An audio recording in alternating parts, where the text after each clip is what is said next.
आज हम एक ऐसी कहानी की बात करेंगे जो हिम्मत और बलिदान की एक मिसाल है। ये कहानी है गुरु गोबिंद सिंह जी के 4 साहिबजादों की। उन्होंने जुल्म के सामने झुकने से इनकार कर दिया और अपने धर्म पर इस तरह अटल रहे कि इतिहास में अमर हो गए। तो चलिए इस गाथा में उतरते हैं और समझते हैं कि असली साहस और अटूट विश्वास क्या होता है। ये कहानी सिर्फ 4 भाइयों की नहीं, ये एक विरासत की कहानी है। ये जो शब्द हैं, शीश कटा दिया पर झुकाया नहीं, ये उनके दादा गुरु तेग बहादुर जी के लिए कहे गए थे। उन्होंने धर्म की आज़ादी के लिए अपनी जान दे दी थी और यही जज्बा, यही बलिदान उनके पूरे परिवार की बुनियाद बना। एक ऐसी बुनियाद जिसे कोई भी जुल्म हिला नहीं पाया। तो ये सब हुआ क्यों? इसकी जड़ कहाँ थी? इस पूरे संघर्ष को समझने के लिए हमें उस वक्त की 2 बिल्कुल अलग सोच, 2 अलग विचारधाराओं को समझना होगा। ये कोई आम जंग नहीं थी। ये अच्छाई और बुराई, आज़ादी और जुल्म के बीच एक सीधी टक्कर थी। देखिए, यहाँ 2 दुनियाएं आमने सामने थीं। एक तरफ गुरु नानक देव जी की सीख थी, बराबरी की, इंसानियत की और हर किसी को अपना धर्म मानने की आज़ादी की। और दूसरी तरफ थी मुगल हुकूमत, जिसकी नीति थी लूट, जबरदस्ती और तलवार के जोर पर धर्म बदलवाना। मतलब ये 2 ऐसी सोच थी जिनका आपस में कोई मेल ही नहीं था। और इसी माहौल के बीच आनंदपुर के किले में गुरु गोबिंद सिंह जी के 4 बेटों की परवरिश हो रही थी। आनंदपुर साहिब सिर्फ एक किला नहीं था, वो एक आध्यात्मिक केंद्र था, एक तरह की मिलिट्री एकेडमी थी, जहां भविष्य की वीरों को तैयार किया जा रहा था। उनकी तालीम सिर्फ किताबों तक ही सीमित नहीं थी। नहीं, उन्हें गुरबाणी का गहरा ज्ञान दिया गया, संस्कृत और फारसी जैसी भाषाएं सिखाई गईं। लेकिन साथ ही उन्हें तलवारबाजी और गतका जैसे मार्शल आर्ट्स में भी माहिर बनाया जा रहा था। उन्हें असल में संत सिपाही बनाया जा रहा था, मतलब ऐसे योद्धा जो दिल से संत हों और जरूरत पड़ने पर जुल्म के खिलाफ लड़ने वाले सिपाही भी। लेकिन ये दौर ज्यादा लंबा नहीं चला। जल्द ही हालात ने एक बहुत ही दर्दनाक मोड़ ले लिया। इसकी शुरुआत हुई आनंदपुर किले की एक लंबी घेराबंदी से, एक ऐसी घेराबंदी जिसने उस परिवार की तकदीर को हमेशा के लिए बदल दिया। महीनों तक, लगभग 6 महीने तक किला घिरा रहा। अंदर खाने पीने का सामान खत्म होने लगा था। तब मुगलों और पहाड़ी राजाओं ने एक चाल चली। उन्होंने कुरान और गाय की झूठी कस्में खाईं कि अगर गुरु साहब किला छोड़ दें तो किसी को कुछ नहीं किया जाएगा, सबको सुरक्षित जाने देंगे।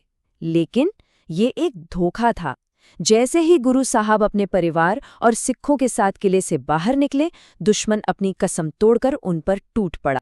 उस हमले की भगदड़ में और उफनती हुई सरसा नदी के बीच वो हो गया जिसका किसी को अंदेशा नहीं था। पूरा परिवार एक दूसरे से बिछड़ गया। 2 बड़े साहिबजादे अजीत सिंह और जुझार सिंह गुरु गोबिंद सिंह जी के साथ रह गए और 2 छोटे साहिबजादे जोरावर सिंह और फतेह सिंह अपनी दादी माता गुजरी जी के साथ दूसरी तरफ चले गए। तो अब कहानी का रुख मुड़ता है बड़े साहिबजादों की तरफ। वो अपने पिता और बस मुट्ठी भर सिखों के साथ चमकौर की एक कच्ची हवेली, एक गढ़ी में पहुंचे। ये कोई मजबूत किला नहीं था, बस एक छोटी सी जगह थी जो लाखों की फौज के सामने कुछ भी नहीं थी। जरा इन नंबरों को देखिए, यकीन करना मुश्किल है। एक तरफ सिर्फ 42 सिख और दूसरी तरफ 10 लाख की मुगल फौज। ये कोई लड़ाई नहीं थी, ये तो सीधी सीधी मौत थी। ऐसा लग रहा था कि बचना नामुमकिन है। ऐसे हालात में सबसे बड़े बेटे, सिर्फ 17 साल के साहिबजादा अजीत सिंह अपने पिता के पास आते हैं और जंग में जाने की इजाज़त मांगते हैं। वो जानते थे कि ये एक तरफा लड़ाई है, मौत निश्चित है। उन्होंने कहा, पिताजी, मेरा नाम अजीत है, जिसका मतलब है जिसे जीता न जा सके। मैं जीता नहीं जाऊंगा और अगर दुश्मन ने पकड़ भी लिया तो जिंदा वापस नहीं आऊंगा। अपने बड़े भाई को बहादुरी से लड़ते देख 14 साल के जुझार सिंह भी अपने पिता के पास आए। उन्होंने भी जंग के मैदान में जाकर अपने धर्म के लिए शहीद होने का हक मांगा। सोचिए उस पिता के दिल पर क्या गुजरी होगी। एक बेटे को मौत के मुंह में भेज चुके हैं और अब दूसरा बेटा भी वही मांग कर रहा है। गुरु साहब ने बहुत भारी मन से अपने दूसरे बेटे को भी जंग में जाने की इजाज़त दे दी। अब कहानी के दूसरे सिरे पर चलते हैं, उन 2 छोटे साहिबजादों और उनकी दादी की तरफ जिन्हें धोखे से पकड़ लिया गया था। अब वो बिल्कुल अकेले थे दुश्मनों के बीच और उनकी जिंदगी की सबसे बड़ी परीक्षा अभी बाकी थी। उन्हें ठंडे बुर्ज में कैद कर दिया गया। ये एक खुली मीनार थी। दिसंबर की वो हाड़ कंपा देने वाली सर्दी और उन मासूम बच्चों और उनकी बुजुर्ग दादी को बिना किसी गर्म कपड़े के वहां रखा गया। ये सब उन्हें अदालत में पेश करने से पहले ही उनके हौसले को तोड़ने की एक साजिश थी।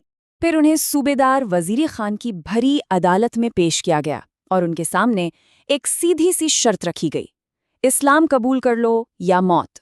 एक तरफ उन्हें दौलत, जागीरें और ऐशो आराम का लालच दिया गया और दूसरी तरफ मौत की धमकी। ये इंसाफ नहीं, जुल्म की इंतहा थी। तो उन बच्चों ने इस धमकी का जवाब क्या दिया? उस भरी कचहरी में उन छोटे बच्चों ने निडर होकर वजीर खान से कहा, तुम हमें अपना धर्म बदलने के लिए कह रहे हो? हम उनके पोते हैं जिन्होंने किसी दूसरे का धर्म बचाने के लिए अपना सिर कटवा दिया था। ये जवाब उनकी उम्र का नहीं, उनकी अटूट आस्था और हिम्मत का था। इसके बाद जो हुआ वो इतिहास के पन्नों में हमेशा के लिए दर्ज हो गया। ये सिर्फ एक सजा नहीं थी, ये एक ऐसा बलिदान था जिसका असर इतना गहरा हुआ कि उसने एक पूरे साम्राज्य की नींव को हिलाकर रख दिया। जब उन्होंने धर्म बदलने से साफ मना कर दिया तो काजी ने उन्हें जिंदा दीवार में चिनवाने का फतवा दे दिया। जल्लादों ने उनके चारों ओर दीवार बनानी शुरू की और जैसे जैसे ईंटों की दीवार ऊपर उठती गईं, वो दोनों भाई डरे नहीं बल्कि शांति से गुरबानी का पाठ करते रहे और आखिर में उस दीवार के अंदर ही उन्होंने अपने धर्म के लिए सर्वोच्च बलिदान दे दी। और जब उनके पोतों की शहादत की खबर उनकी दादी माता गुजरी जी तक पहुंची तो उन्होंने भी उस ठंडे बुर्ज में ही अपने प्राण त्याग दिए। इस तरह गुरु गोबिंद सिंह जी का पूरा परिवार, उनकी माँ, उनके चारों बेटे सब धर्म की रक्षा के लिए शहीद हो गए। तो क्या ये बलिदान व्यर्थ गया? बिल्कुल नहीं। असल में ये एक अंत नहीं, एक नई शुरुआत थी। इस एक घटना ने सिखों में एक ऐसी चिंगारी जला दी जिसने क्रांति का रूप ले लिया। इसके बाद ही बंदा सिंह बहादुर के नेतृत्व में खालसा ने जालिमों से बदला लिया और उस इलाके से मुगल हुकूमत को उखाड़ फेंका। ये दिखाता है कि कैसे सबसे मुश्किल वक्त में भी जीत की उम्मीद छुपी होती है। तो आखिर में सवाल ये उठता है कि हम इस कहानी से क्या सीखते हैं? हम सीखते हैं कि कैसे दो छोटे बच्चों की हिम्मत और अटूट आस्था ने एक बहुत बड़े और ताकतवर साम्राज्य की जड़ों को हिला दिया था। उनकी शहादत आज भी हमें ये याद दिलाती है कि उसूलों और विश्वास की ताकत किसी भी जुल्म से कहीं ज्यादा बड़ी होती है और ये हमें सोचने पर मजबूर करती है कि हम अपने विश्वासों के लिए कितने मजबूती से खड़े रह सकते हैं।